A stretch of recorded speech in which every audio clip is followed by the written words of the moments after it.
Hi, and welcome to another episode of Hot Takes with me, the Silver Fox. And I've got to say, this piece that I'm going to be doing now is astounding. It's not something that we don't already know. No. What's astounding is the spell has been broken. And even the mainstream media now feel comfortable in talking about the deep, dark secret at the very heart of the SNP. We're talking, of course, about its origins, about what it based itself on, about its admiration for a very short Austrian man with a funny moustache back in the 30s and 40s. We're talking about how it got its playbook from the National Socialists in Germany. We're talking about these horrible things that the SNP thought were brilliant and how they admired that certain group of people who were the bad guys of WW2, and how ultimately they still do. They're still very much in that ilk. But nobody has mentioned this. The mainstream media have connived over the years that nobody would ever discuss this. But now they feel confident they can. It looks like the SNP's days are over when they cannot control the mainstream media anymore. Let's take a look at this. Well, did you ever think you'd live to see the day when the mainstream media, when, mainstream newspapers would highlight the very, very dark secret at the heart of the SNP? Now, we all know it, but no one ever talked about it. It was always unsaid, unhighlighted, because the SNP controlled the press. The SNP wouldn't let you have this, and you wouldn't, if you said anything against him, you wouldn't get access and things like that. Access media was all important. Well, it looks like the mainstream media now realise how dead in the water the SNP are. The mainstream media are no longer afraid. They know the party is finished. They don't need to worry about what these government ministers can do to them, because they're finished. They've gone their history. They're done.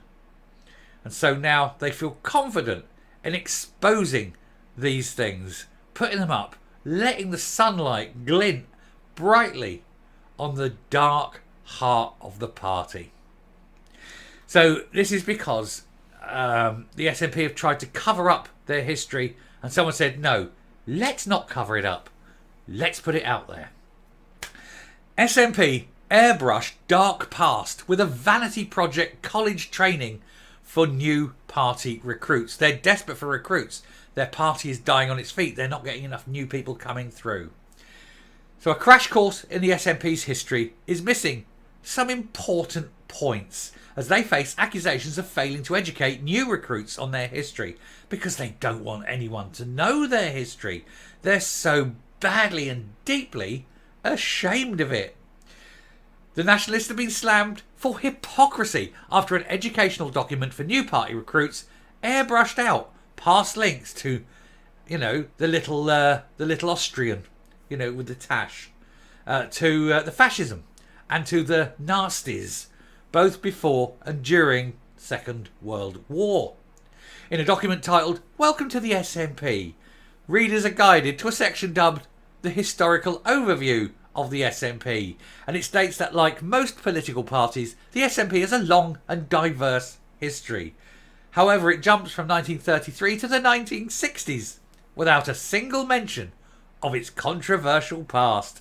It dare not tell people the absolute truth about what it is, where it came from, and whose side it was on in the Second World War. It lists a founder member, Andrew Dewar Gibb, who became the second chairman of the party in 1934, but left out how he frequently quoted Mr. H in his public speeches. And there was a sensational trial and fascist sympathisers leading the party all the way up until the 1960s. It was that bad. They were pro-fascism. And this is after the war, after the atrocities had been revealed, after people knew about the likes of Belsen, Bergen, Auschwitz, Dachau. And the people leading the SNP were still enthralled to the German High Command. The document, published by an online unionist group called The Majority, has been branded a misguided vanity project, as the state the document is available online to any SNP activist. The SNP described it as an introductory course for new members and said much of the material touched on within the following lessons discovered in more detail elsewhere in SNP College. Other sections touch on the aims of the party, activism, what it means to be a member, policy development and leadership. And while images of Nicola Sturgeon feature heavily, the document fails to include Humza Yousaf. Well, there's no point putting him in since he's already on the way out, I suppose. And also, him being of a brown persuasion isn't necessarily something that the Übermensch of the Fourth Reich would like to sort of highlight, would they? They see this kind of how can we put this, Aryan future for Scotland, perhaps, as their jackbooted legs goose step down Sauchiehall Street to the music, something martial perhaps, and they're wearing their very sharp Hugo Boss outfits with a little emblem on their arms. And that is, of course, why the emblem of the SNP so heavily reminds people of a certain other emblem. It also states that it still has a membership of over 115,000 members, which is a lie because we know it's way, way, way less than that. That means 1 in 50 of the adult population in Scotland is now part of the SNP, they claim. And those who've been following the SNP's popularity spiral will know that Peter Murrell lost his job as the head of the National Executive Committee because he handed out fudged membership data.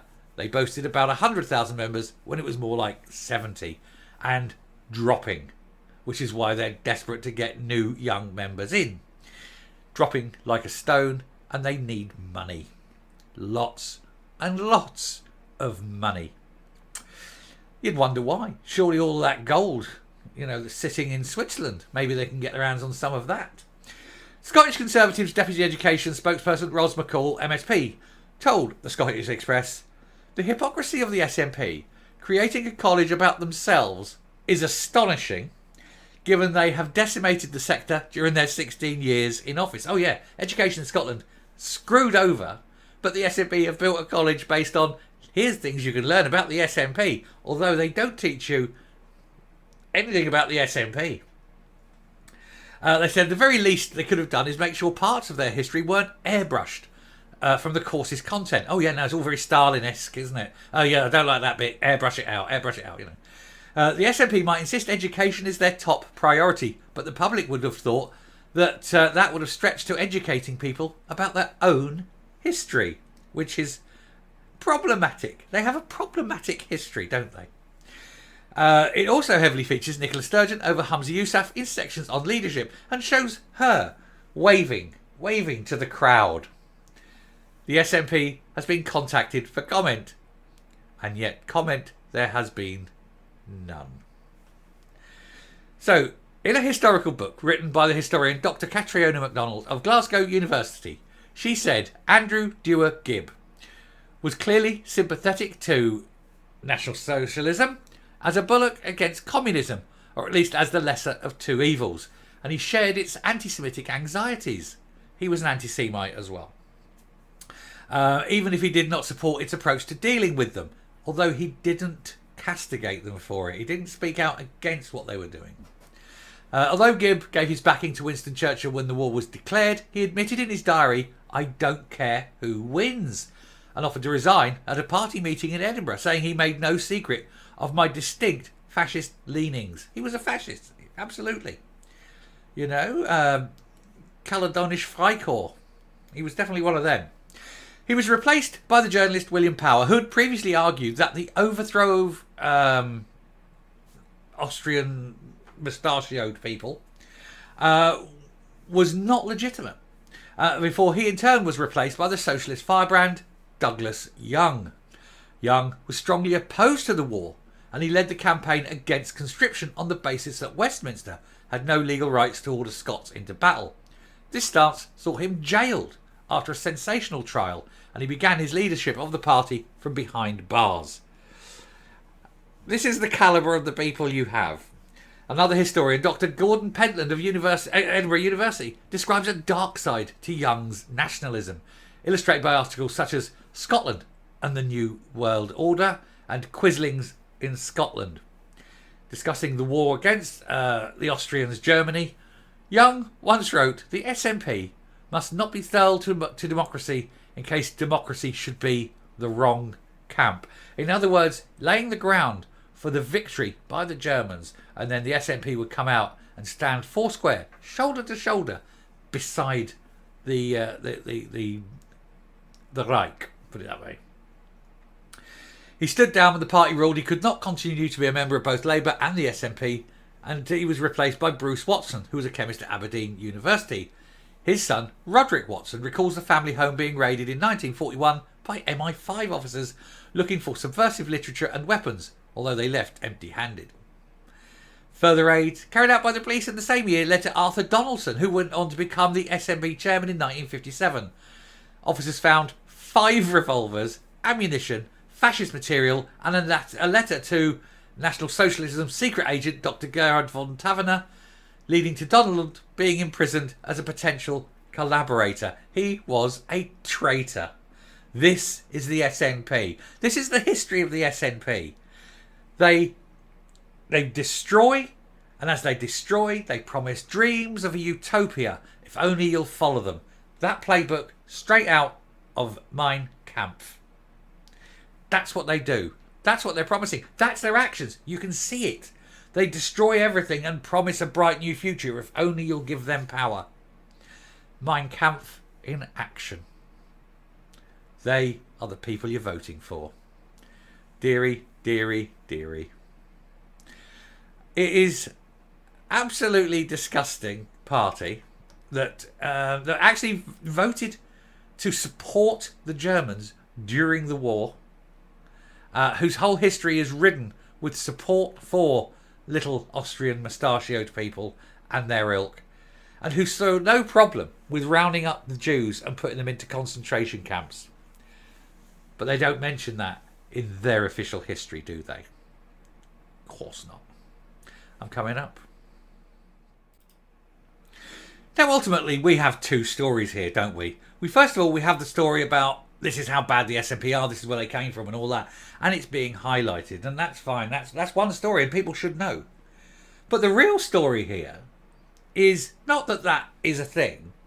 It's that the papers, the mainstream media, are no longer protecting the SNP. And they're pushing this out, and they're letting everybody know. They're finished. This wouldn't have happened under Sturgeon. The papers wouldn't have done this when Sturgeon was in control, because she wouldn't have given them access for this and that and the other. Control the access, you control the press. The press don't care anymore. And so they're out. And they are going to destroy the SNP. So I go tip hat to the Scottish Daily Express. Well done. Let's see how many others pick up on this and start pushing this out. Start pushing this narrative about how awful and bad the SNP are and how you should really be ashamed if you vote for them. We see what happens to people like this. The people, when we see Hamas is no different than the SNP. Look what Hamas did to Israel. The SNP supported people that were far worse than that. And even now, Hamza Yousaf is not saying a word. And I've got another video next. My next video is about Hamza Yousaf and his silence on the Hamas front. So do catch that. Anyway, I'll stop there. Thank you very much for watching this one. Do spread the word. Do let everyone know exactly what the SNP are and where they came from. And I will see you in the next time. Bye.